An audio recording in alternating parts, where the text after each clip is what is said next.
Eu vou falar hoje de um tema que eu gosto muito, gosto demais, não é? Porque é o ponto fundamental do cristianismo. É o ponto fundamental do cristianismo. No final de um hino, que eu acho que foi o último que cantou aqui, diz: alvo mais que a neve eu serei. Né? Na verdade, quem cuidou no nosso Inário Novo Cântico, Dário teve a chance de morar na casa dele, Joaquim Silvério Costa, né? Foi meu tutor. Tal. Ele deixou passar essa aí. Porque, na verdade, alvo mais que a neve, eu já sou. Porque Cristo lavou todos os meus pecados. Todos eles. Passado, presente e futuro. Uma coisa louca, como foi lida agora há pouco em 1 Coríntios. Loucura para os que não creem. O texto que vamos ler está em Romanos 1,16. Romanos 1,16. Ele vai servir de base para a nossa meditação nesta manhã. Romanos, capítulo 1, versículo 16.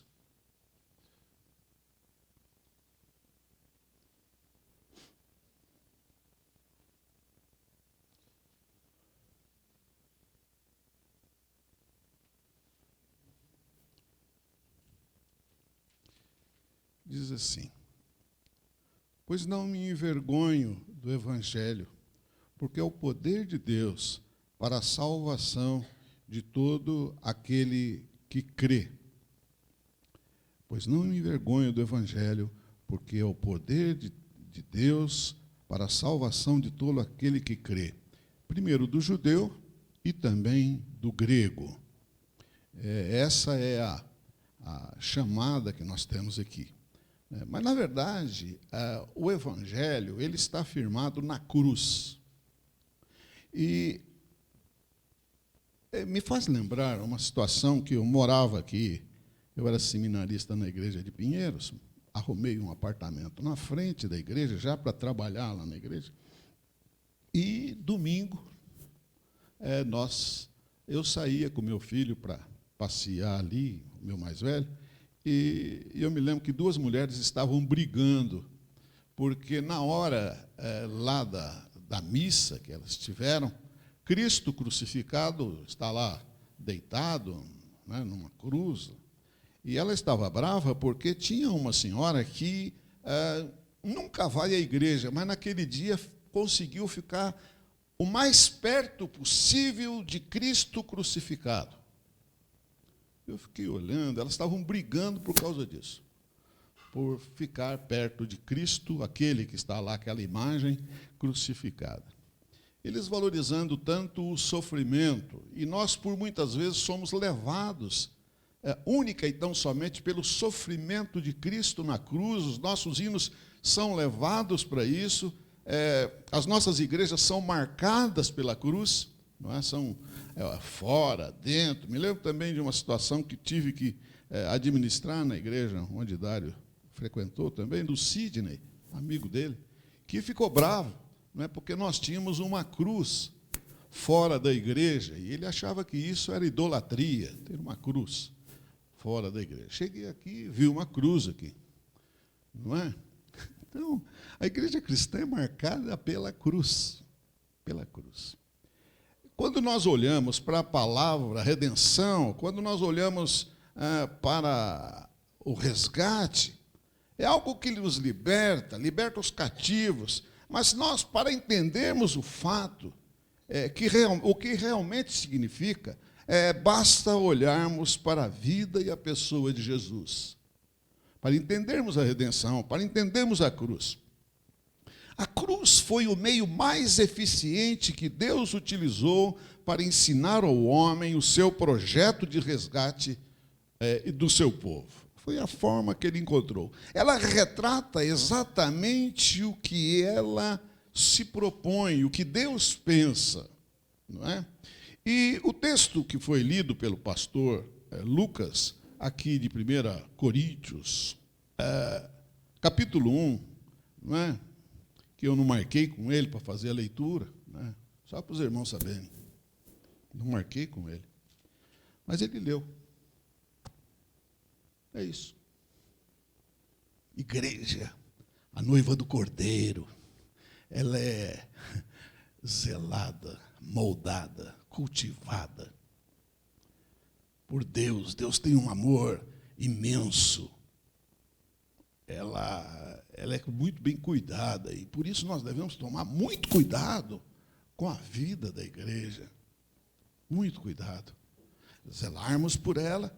E sabemos que nós estamos tocando em algo especial. Eu estou aqui, é um privilégio imensurável, grandioso, poder vir à frente, algo que eu não tenho condições. Está vindo aqui um retrato do bagaço. Está certo? Está aqui o extrato do Zé Ninguém. Está certo? Para falar de alguma coisa nobre. Para falar de alguma coisa excelsa. 1 Coríntios, capítulo 1, de 22 a 28, diz assim: porque tanto o judeu pedem sinais, como os gregos buscam sabedoria. Mas nós pregamos a Cristo crucificado, escândalo para os judeus, loucura para os gentios. Mas para os que foram chamados, tanto judeus como gregos, pregamos a Cristo, poder de Deus, a sabedoria de Deus, porque a loucura de Deus é mais sábia que a dos homens, e a fraqueza de Deus é mais forte do que os homens. É isso aí. Irmãos, reparai, presta atenção, pois a vossa vocação na vossa vocação, visto que não foram chamados muitos sábios segundo a carne, nem muitos poderosos, nem muitos de nobre nascimento. Pelo contrário, Deus escolheu as coisas loucas do mundo para envergonhar os sábios, e escolheu as coisas fracas do mundo para envergonhar as fortes. E Deus escolheu as coisas humildes do mundo e as desprezadas, aquela que não são, para reduzir nada às que são, a fim de que ninguém se vanglorie na presença de Deus. Se você fizer uma análise desse texto aí, você vai perceber o seguinte: tanto o judeu pedia sinal, o grego queria sabedoria. E ele diz no versículo 23, mas nós pregamos Cristo crucificado.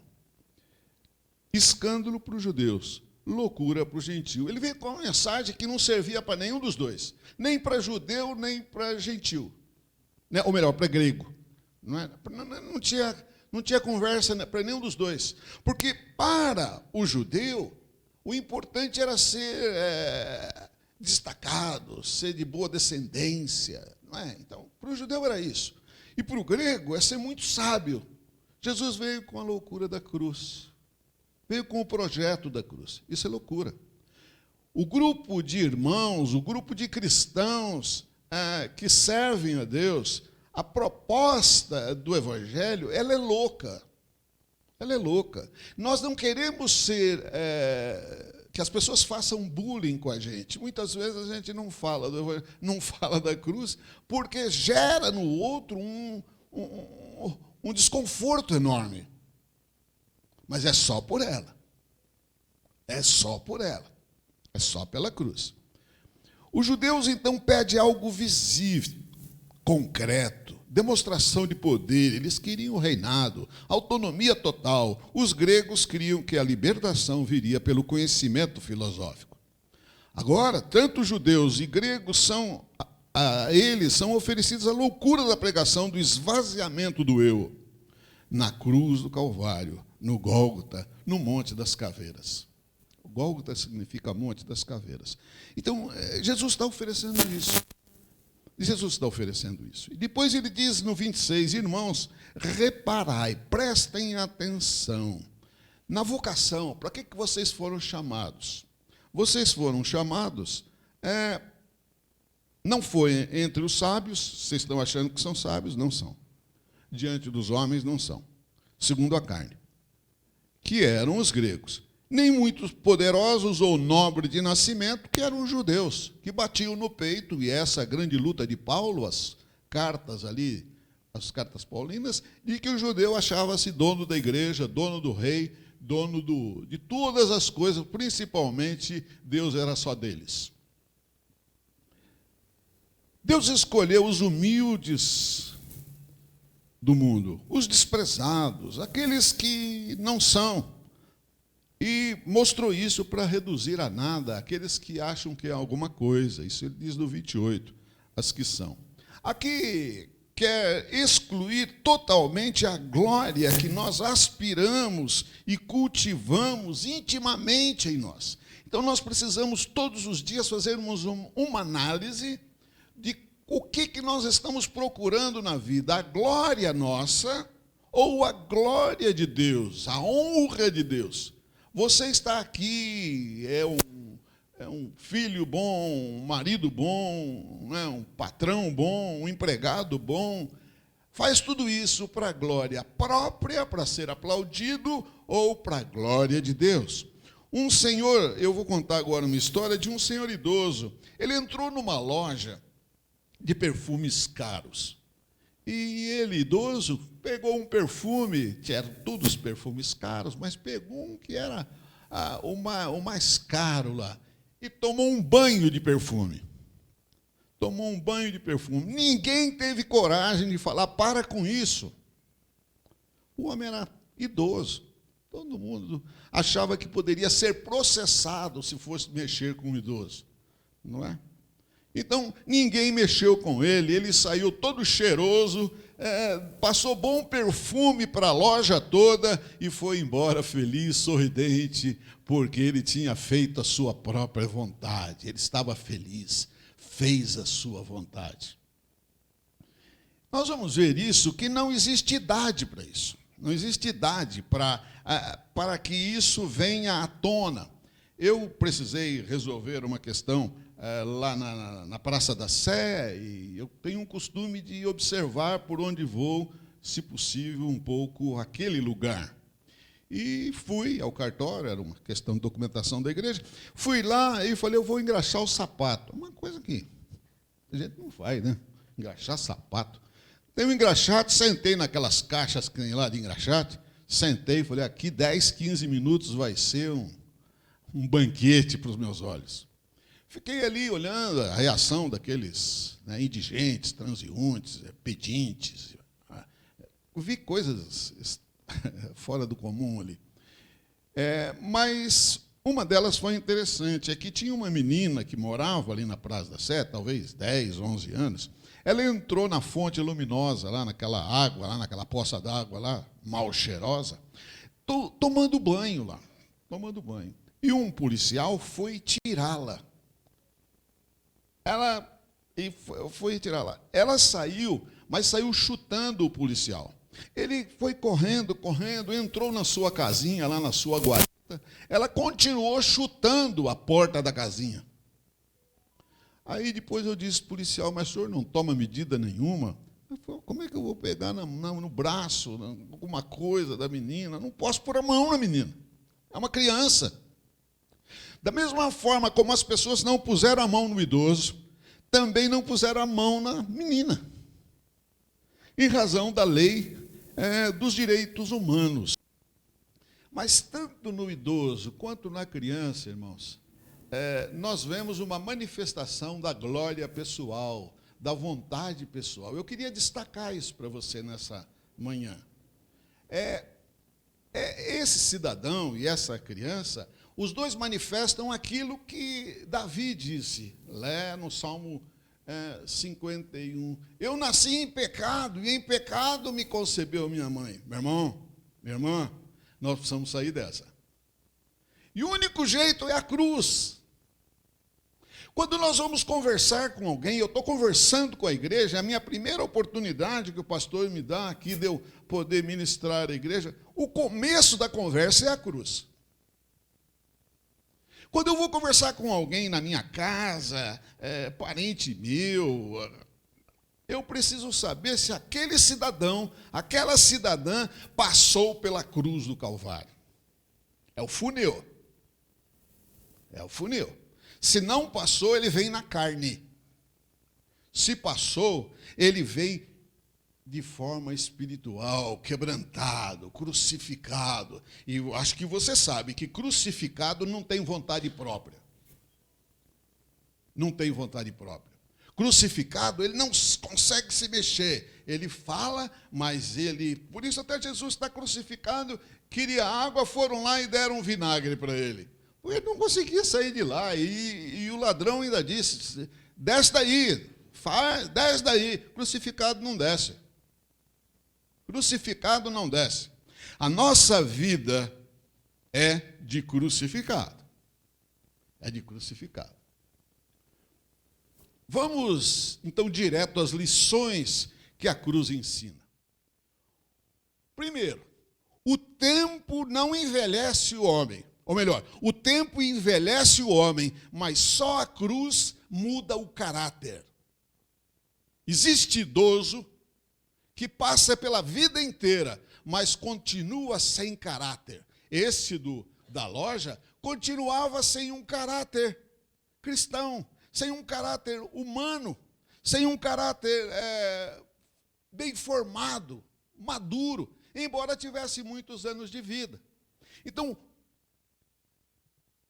a idade, muitas vezes nós respeitamos, não é?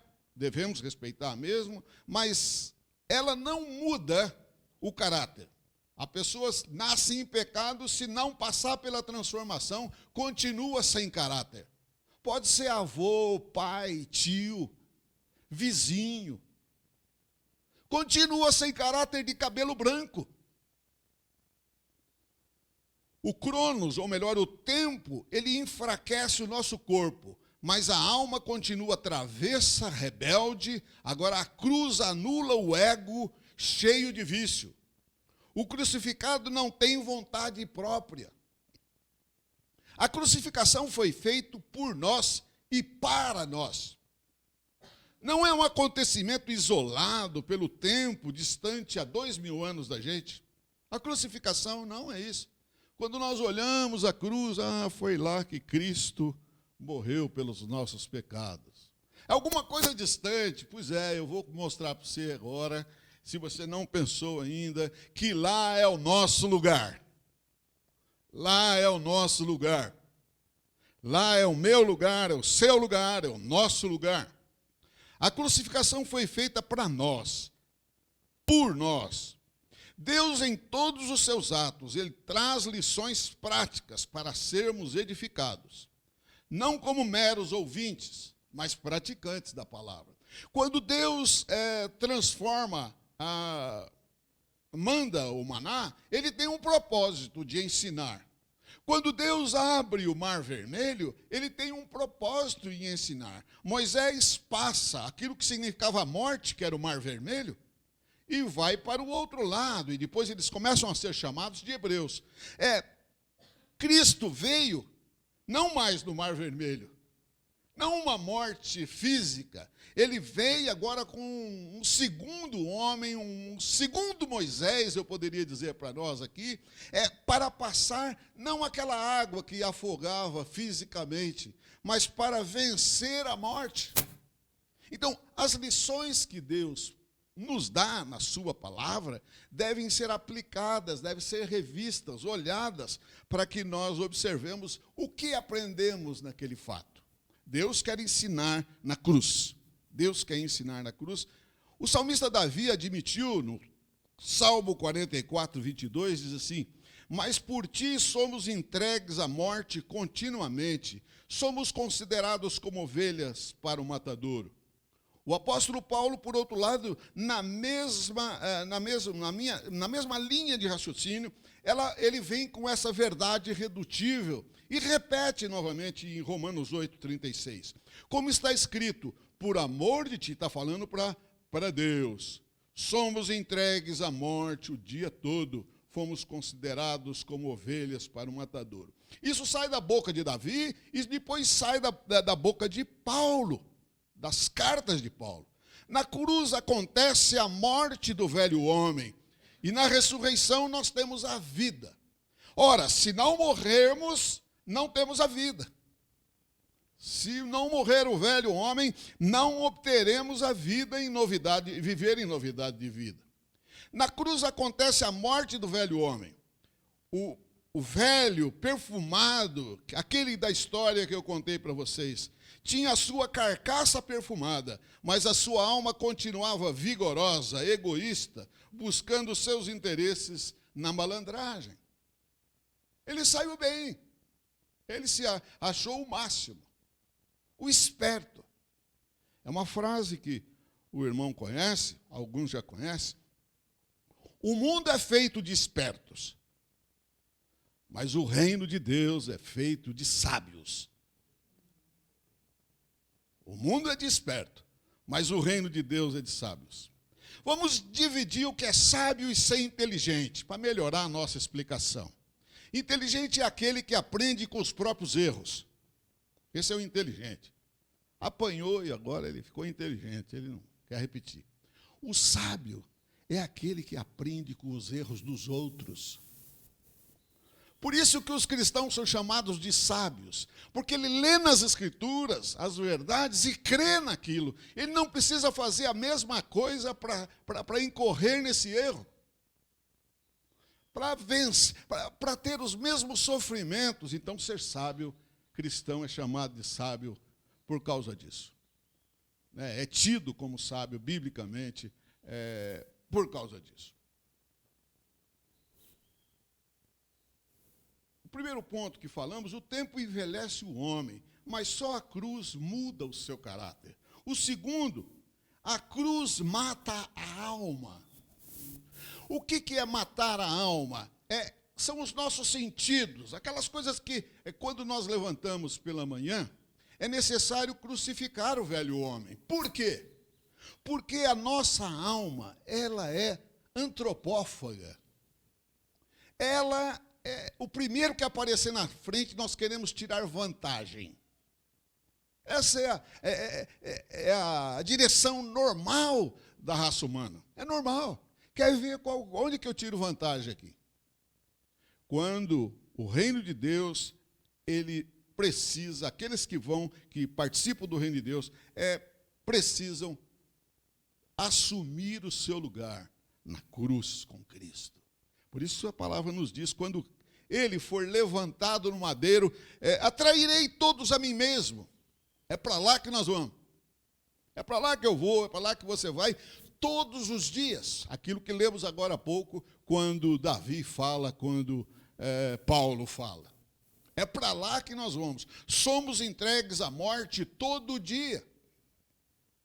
Numa linguagem é continuamente, na outra todos os dias. Então, quando você levanta, quando eu levanto, quando pomos o pé no chão, estamos levantando, o Senhor, recebe aí. Me segura, porque o Senhor sabe que eu dou trabalho. Eu preciso do Senhor. Eu preciso do Senhor. A cruz de Jesus é algo solidário. Eu estou com Ele.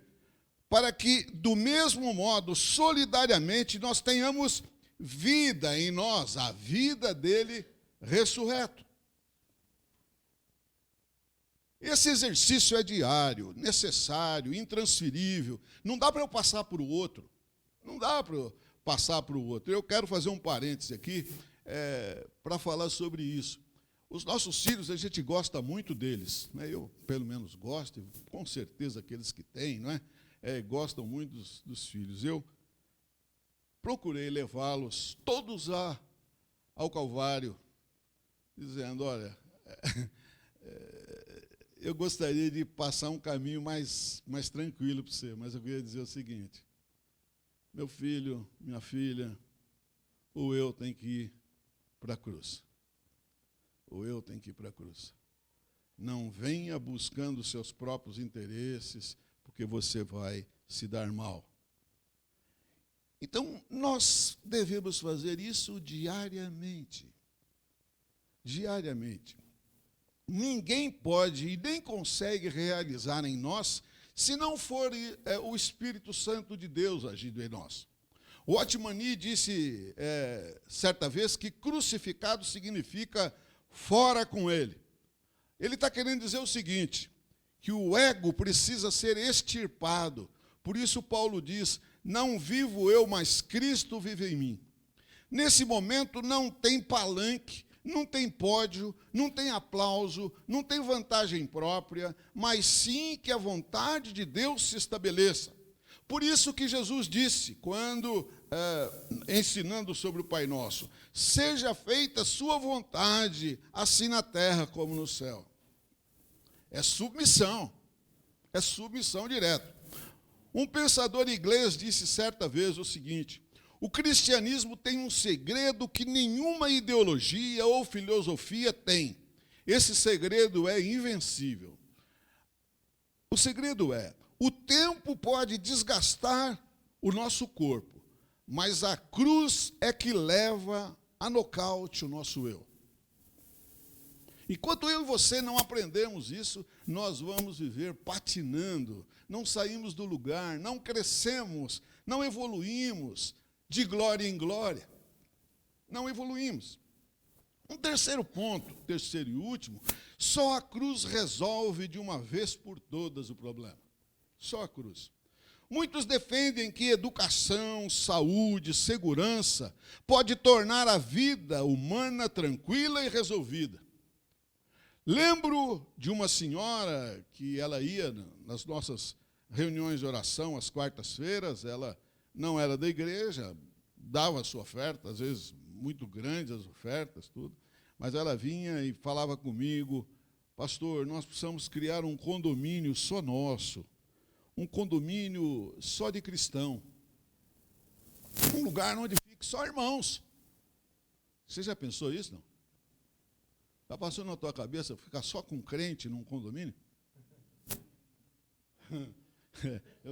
Irmãos, eu não quero me estender na história, mas eu estou com uma igreja aí que se propôs a isso, é ligada, era uma continuidade de Watmani, mas Watmani foi, eles não entenderam, eles estão com um lugar e eles não sabem o que fazer. O endereço, se vocês quiserem morar lá, depois me procura que eu passo. Obrigado. Não, é um lugar bom. Tem lugar lá para a reunião da igreja para 8.000 pessoas. Muitos defendem, então, que a educação, a saúde, a segurança pode tornar a vida tranquila. E essa senhora, então, dizia que nós poderíamos fazer esse condomínio. Não podemos esquecer que muitos crimes são feitos por pessoas com boa formação acadêmica, com boa saúde física e cercada de segurança. Isso não alterou o ser humano. Se ele não for para a cruz, não vai ter solução. Pessoas notáveis aos olhos de Deus não são formadas necessariamente nas boas escolas e nem em instituições religiosas de bom conceito na sociedade. As escolas muitas vezes nos dão título. A religião pode sim criar regras escravizantes e opressoras, mas não significa que vai gerar em nós caráter cristão. Não vai. A religião, você sabe, é que a gente falta significado para as coisas, para as palavras, nós somos pobres, né? Mas qual a diferença entre religião e cristianismo? Tem diferença? Tem. O pastor deve ter explicado isso para vocês aí. Religião é tudo que eu faço para chegar até Deus. E evangelho, que o cristianismo defende, é tudo que Deus fez para chegar até nós. É a contramão disso. Então, o nosso empenho, a nossa força, né, às vezes a gente faz um barulho danado para ser alvo da atenção, isso aí é pecado puro. Pecado puro. Se somos cristãos, nós devemos imitar a Cristo. Para sermos o bom perfume, é necessário que o nosso vaso seja quebrado. O que parece prejuízo vai gerar vida que gera vida. Foi assim com Cristo na cruz. É um prejuízo pegar Cristo, aquele homem santo, e colocar na cruz. É um prejuízo. Assim como eu e você pensamos que é um prejuízo crucificar o nosso eu. Nós achamos uma grande perda. Puxa vida, eu estou cuidando tanto disso, cultivando tanto isso, e agora vem alguém para dizer que é para jogar fora, que é para crucificar. Eu não quero, não. Isso eu não quero para mim. Pois é, mas é esse o caminho. É esse o caminho. Jesus Cristo esvaziou-se de si mesmo, tomou forma de servo, se humilhou para nos servir hoje. E sabe o que nós temos que fazer? Esvaziarmos de nós mesmos. Não acharmos que somos alguma coisa, não. Porque não somos. Às vezes as pessoas batem nas nossas costas e dizem, você é demais. O problema não é a pessoa falar isso. O problema é eu achar que eu sou mesmo. O problema não é eu achar que... Né, a pessoa falar, ela falou. Agora, a questão é o meu apoio, que a gente gosta, o nosso ego cresce, infla, não é? Quando isso acontece. Eu vou finalizar com essa frase de A.W. Tozer, um escritor teólogo americano, que afirmou o seguinte, olha só, guarda bem essa desse homem de Deus, que ele falou. Os cristãos artificiais querem que Jesus experimente sempre a sua morte, pois tudo o que deseja é ouvir a triste história num sermão onde fala como Jesus sofreu, morreu e ressuscitou. Mas não leva em conta que aquela morte tem a ver com a nossa morte. Ele não leva em conta, ele acha que aquilo lá é uma coisa distante. Aquele fato da história tem a ver muito com a nossa vida, totalmente com a nossa vida. O tempo pode nos tornar até sábios aqui na idade de sabermos administrar, porque aquele problema a gente já passou. Mas nunca vai nos tornar santos, vai nos tornar justificados. Só a cruz do Calvário. Simples assim. Você quer ser cristão, é cristão, saiba que a tua bandeira, minha bandeira é a cruz.